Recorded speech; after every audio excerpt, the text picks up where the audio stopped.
স্বাধীনতা দিবস।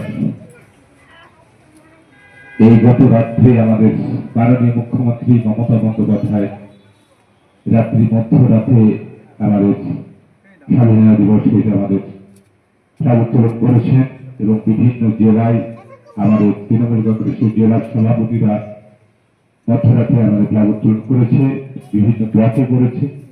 আজকে আমাদের জামালপুর ব্লক তৃণমূল কংগ্রেস কার্যালয়ে তৃণমূল কংগ্রেসের পক্ষ থেকে আজকে আমরা এখানে স্বাধীনতা দিবসে ফ্ল্যাগ উত্তোলন করব। এখানে উপস্থিত আছে আমাদের জামালপুর বিধানসভার বিধায়ক মাননীয় অলোক কুমার মাঝি, উপস্থিত আছেন আমাদের জামালপুর স্বাধীনতা দিবস আমরা পালন করছি।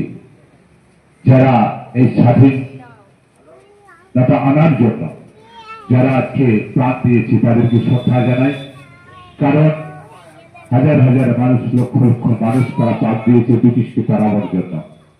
আমরা সকলেই তখন কোন ধর্ম জানি না, কোন দল জানি না, জেনেছিলাম ব্রিটিশকে তাড়াতে হবে। তাই সকলকে সংঘবদ্ধ হয়ে আমরা একসঙ্গে আমাদের যারা আজকে যাদেরকে আমরা নেতাজি সুভাষচন্দ্র বোস এবং আমাদের ক্ষুদিরাম, বিনয়, বাদল, দীনেশ, বিভিন্ন আমাদের যারা আগিয়ে এসেছিল তাদের পেছনে যারা লড়াই করেছিল, আজকে তাদেরকে শ্রদ্ধা জানাই।